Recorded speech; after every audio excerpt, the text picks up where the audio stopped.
Halo Sobat EB, kembali lagi di talk show Teras EB bersama saya Nong Suci. Nah Sobat EB di rumah, jangan lupa untuk like fanpage Facebook dari Visit Banten dan juga jangan lupa untuk follow akun Twitter visitbanten_id dan juga Instagramnya nih visitbanten.id dan juga jangan lupa untuk subscribe YouTube channelnya Visit Banten. Nah Sobat EB di rumah, sekarang aku ada di kota Tangerang Selatan loh. Dan kebetulan aku dapat berbincang nih, diberikan kesempatan untuk berbincang dengan Pak Heru Agus selaku PLT Kepala Dinas Pariwisata Kota Tangerang Selatan. Halo Pak, apa kabar? Halo, Assalamualaikum. Baik. Baik, alhamdulillah. Gimana Pak kegiatannya hari ini? Alhamdulillah hari ini cukup lumayan. Kebetulan kan banyak kegiatan untuk yang kami selesaikan akhir tahun. Samping itu juga ada program kegiatan terkait dengan penyaluran dana hibah pariwisata. Itu juga alhamdulillah tapi selesai semua hari ini. Itu aja ya. Lumayan padat ya Pak hari ini? Lumayan lah, itu aja. Nah baik Pak, jadi kan hari ini kita mau berbincang terkait pariwisata di era pandemi Covid nih Pak. Nah sebelum kita ngobrol lebih dalam Pak, lebih lanjut, boleh kali ya Pak kita main games dulu nih Pak biar asik. Boleh. Oke. Nah, nama gamesnya itu jawab cepat Pak. Jadi nanti aku kasih 2 opsi, nanti Bapak pilih salah satu diantaranya dan Bapak tapi jawabnya harus cepat. Contohnya Pak, lari, jalan. Nah, Bapak pilih tapi jawabnya cepat gitu. Ngerti kan ya Pak? Boleh. Baik, oke. Aku mulai ya Pak? Boleh. Oke. Pantai, gunung? Gunung. Tenda, hotel? Hotel.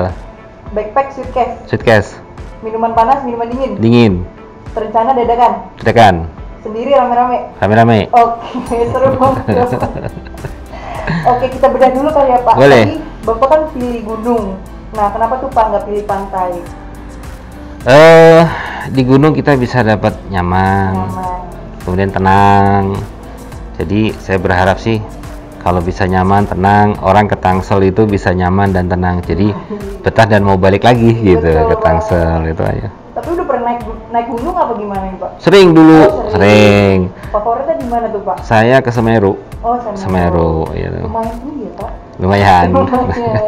Tapi sekarang udah nggak kuat lagi naik ke sana. Terus Pak, tadi kan Bapak pilih hotel ya Pak? Dibanding tenda. Kenapa tuh Pak? Saya kira kalau hotel kita akan dapat fasilitas kenyamanan, fasilitas untuk istirahat, untuk bersantai dengan keluarga, untuk bikin acara meeting dan segala macam. Jadi ya kalau memang di Tangsel banyak hotel, kenapa kita harus nggak manfaatin tinggal di hotel yang nyaman gitu aja. Jadi yuk tinggal di Tangsel, kita menginap di hotel karena hotel di Tangsel alhamdulillah banyak gitu aja. Oke nih Pak, backpack atau suitcase? Tadi Bapak pilihnya suitcase ya Pak, koper. Nah itu kenapa tuh Pak? Kalau koper bisa menampung banyak isi. Iya. Juga, Pak? Kayaknya karena Tangsel daerah modern kayaknya lebih enakan. Iya, gitu koper. Minuman panas, minuman dingin. Dingin ya Pak? Dingin. Kenapa tuh Pak? Karena kalau dengan minuman dingin kayaknya suasana jadi dingin. Sejuk ya Pak? Sejuk gitu aja. Kayak di kota Tangerang Selatan ya Pak? Sejuk, meskipun daerah dataran rendah, tapi karena memang kami dapat udara dari Depok dan Bogor, terus memang di sini juga meskipun daerah kawasan hunian tapi banyak ruang terbuka hijau, jadi membuat warganya tinggal nyaman dan sejuk. Itu aja. Minuman favorit nih Pak apa? Saya orange juice.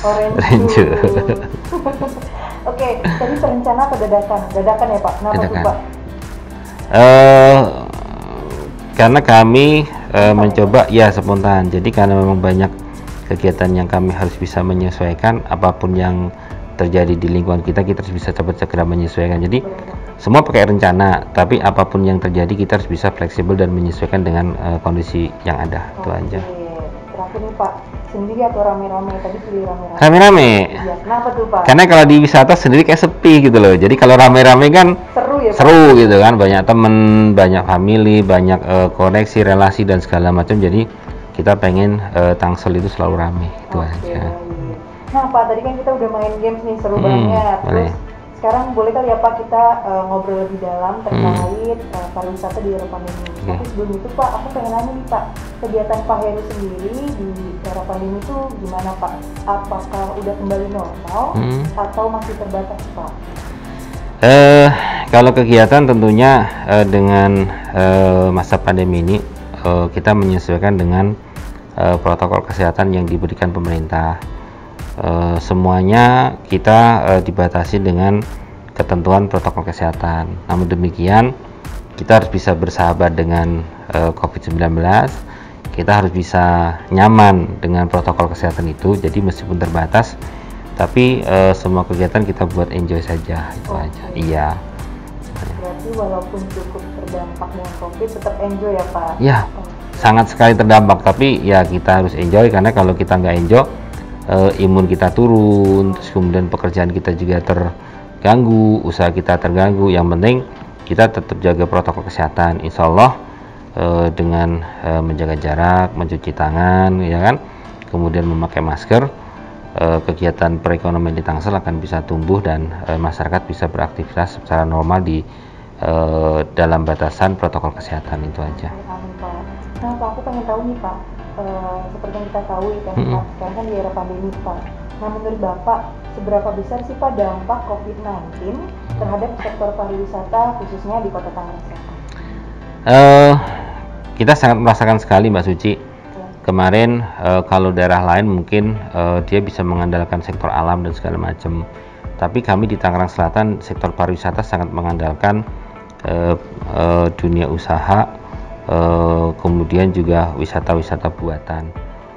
Kemarin di awal-awal pandemi kami sangat terpukul sekali karena dari teman-teman saya baik yang ada di PHRI, kemudian di Asita, Asipa dan Aspira, mereka dampaknya hampir omsetnya turun hampir 80-90%. Ada yang sampai tidak bisa operasional. Jadi di awal-awal pandemi mereka sangat kesulitan, jangankan untuk mendapatkan margin keuntungan, tetapi bisa buka saja sudah sangat luar biasa. Dan awal-awal mereka banyak yang kemudian menyesuaikan banting setir, yang usaha mereka tidak bisa berjalan, akhirnya melakukan usaha-usaha yang lain agar karyawannya dan usaha tetap bisa eksis. Inilah kondisi kita, memang mau tidak mau harus mengikuti PSBB. Dan alhamdulillah setelah kami yakinkan mereka bisa memahami dan kemudian mengikuti peraturan dan ketentuan yang dikeluarkan oleh pemerintah. Alhamdulillah mereka bisa menyesuaikan. Namun demikian kami juga mencoba mengajak berdiskusi dan berbicara dengan mereka agar apa yang bisa kita sikapi dengan kondisi COVID tersebut, itu yang kita lakukan. Kemudian dialog-dialog yang kami lakukan dengan teman-teman, sehingga akhirnya pada saat daerah lain belum berani membuka untuk usaha restoran atau rumah makan dine-in, kami beranikan untuk membuka dine-in dengan ketentuan bahwa kami sepakat dengan teman-teman asosiasi PHRI bahwa pada saat kemudian ada pelaku usaha rumah makan dan restoran yang kemudian melanggar ketentuan yang sudah disepakati dan diatur dalam prokes, bukan hanya kami saja yang menegur. Jadi kami beserta dengan teman-teman PHRI menutup. Ya, itu yang kami lakukan, dan akhirnya alhamdulillah secara garis besar disiplin para pelaku usaha pun juga tumbuh, dan itu akhirnya bisa meyakinkan masyarakat dan perekonomian mulai jalan, karena dari pelaku usaha sudah mematuhi prosedur kesehatan, kemudian mereka menyiapkan sarana prasarananya, tingkat disiplin dari pengelola rumah makan dunia juga mengikuti protokol kesehatan, CHSE diterapkan, kesehatan kebersihan juga dijaga. Akhirnya masyarakat bisa nyaman dan aman, ya kan, untuk datang, kemudian untuk makan di tempat sesuai dengan protokol kesehatan. Dan alhamdulillah usaha pariwisata di sektor kuliner mulai bergerak. Kemudian yang awalnya juga teman-teman hotel awalnya sepi dan segala macam, kita coba yakinkan kepada teman-teman manajemen untuk menerapkan protokol kesehatan. Mereka mau, dan untuk lomba-lomba kita ikutkan dengan harapan mereka mulai menyesuaikan dengan apa sih standar protokol kesehatan yang harus dilakukan. Nah, itu pun mereka lakukan, dan kami coba yakinkan kepada para tamu, kemudian para lembaga dan instansi bahwa hotel kami aman loh, hotel kami aman, sudah bisa dipakai untuk kegiatan dan sudah menerapkan protokol kesehatan. Alhamdulillah kita sampaikan kepada pemerintah pusat, ke Kementerian Kemenko Marves, Kementerian Pariwisata. Alhamdulillah sangat direspon, dan dari Dinas Pariwisata Provinsi pun Pak Kadis waktu itu juga sangat merespon bahwa ya ayo Tangsel kalau mau kayak seperti itu. Akhirnya kita minta agar event-event kegiatan yang memang bisa dilaksanakan di hotel atau di luar untuk dilaksanakan di Tangsel. Dan alhamdulillah dampaknya sekarang untuk bulan Desember, kalau teman-teman mau mencari hotel yang kosong untuk event, untuk kegiatan-kegiatan sosialisasi, MICE, Fintech, kita udah full book itu, kurang seperti itu. Jadi alhamdulillah hotel juga sudah mulai bergeliat ya. Kemudian juga kita coba lakukan untuk teman-teman yang memang mencoba membuka usahanya, di mana bahwa mereka sudah diperbolehkan tetapi untuk mengajukan rekomendasi untuk bisa dibuka. Nah, kita lakukan pendampingan juga. Jadi pas begitu teman-teman Satgas Covid turun, protokol kesehatannya sudah mendekati apa yang dipersyaratkan. Jadi usaha juga buka lagi. Kemarin terakhir kami dengar bahwa untuk teman-teman yang berusaha di Asosiasi Rekreasi Keluarga, Time Zone, Fun Game dan segala macam sudah mulai buka juga. Terakhir juga yang kemarin Trans Snow Watch juga sudah mulai buka. Ya, jadi warga Banten kalau memang di rumah jenuh silahkan datang ke Tangsel. Kami sudah buka, ya Transpark sudah buka. Silahkan bermain di sana. Alhamdulillah, moga-moga dengan protokol kesehatan yang diterapkan, kami bisa mulai bangkit kembali. Itu kurang lebih. Itu Mbak Suci itu. Oke Pak, tadi kan kita udah sedikit tahu nih Pak tentang strateginya. Nah, aku pengen tahu nih Pak, kalau dari Tangsel sendiri, potensi apa sih Pak yang dimiliki oleh Kota Tangerang Selatan dari sektor pariwisata? Kalau sektor unggulan kami Mbak, untuk pariwisata Tangsel itu dari sektor kuliner. Wisata kuliner. Jadi warga Banten atau yang ada di sekitar Jabodetabek, kalau mau nyari makanan di Tangsel ada. Cocok ya Pak? Cocok sekali. Jadi mau makanan lokal, makanan Betawi ada. Ada kepala kakap, ada sayur besan, ada nasi uduk dan segala macam yang memang mereka pengen nuansa Betawi punya. Itu ada di sini lengkap.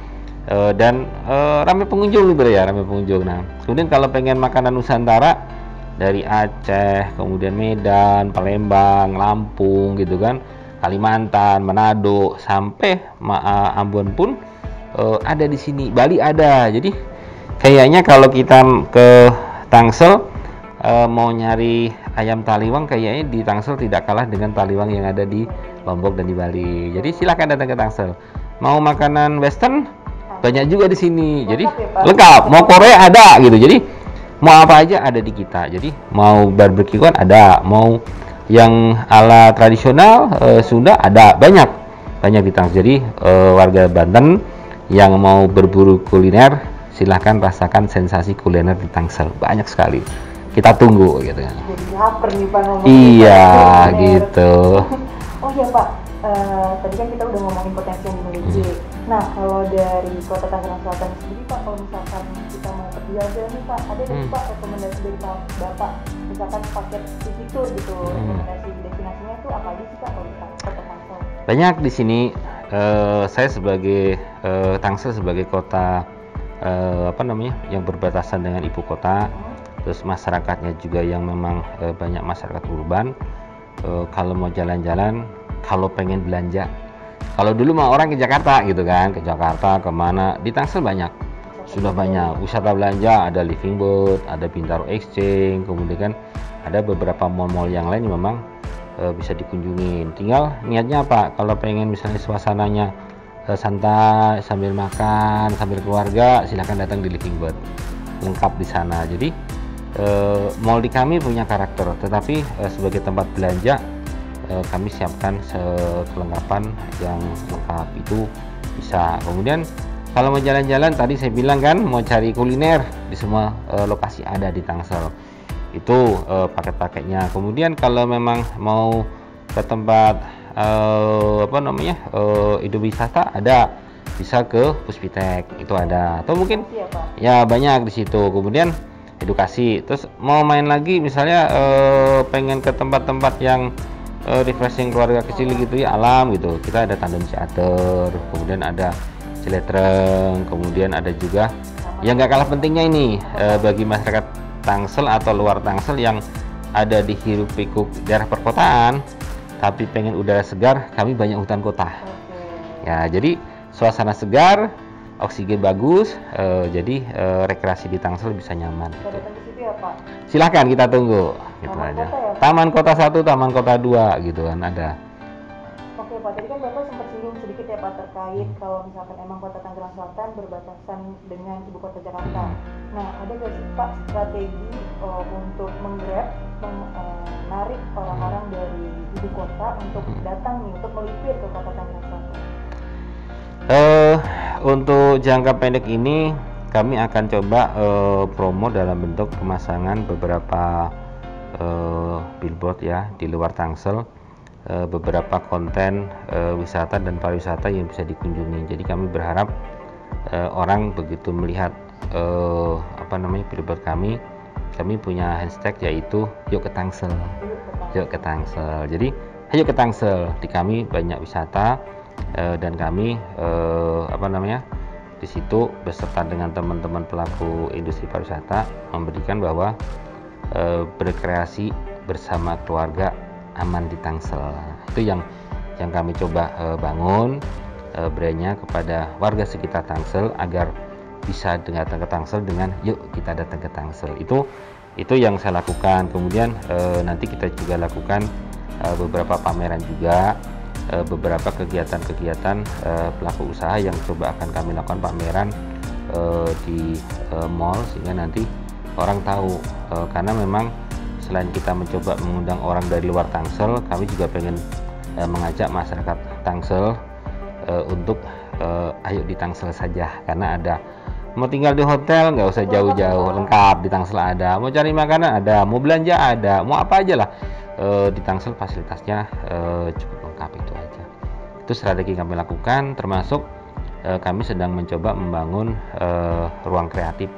Jadi bagi teman-teman pelaku usaha ekonomi kreatif, khususnya di fashion, kemudian kuliner, craft segala macam, pada saat mereka pengen membuat produk-produk mereka bisa diambil pemotretan dan segala macam, silahkan datang di studio kreatif kami. Jadi nanti di sana ada fasilitas untuk pemotretan, pengambilan gambar, dan harapan kami masyarakat Tangsel yang kemarin belum bisa memasarkan produk-produk ini secara digital dengan baik, dengan datang di studio kreatif, harapan kami di masa pandemi ini mereka meskipun dari rumah bisa memasarkan produk-produk mereka di medsos secara virtual.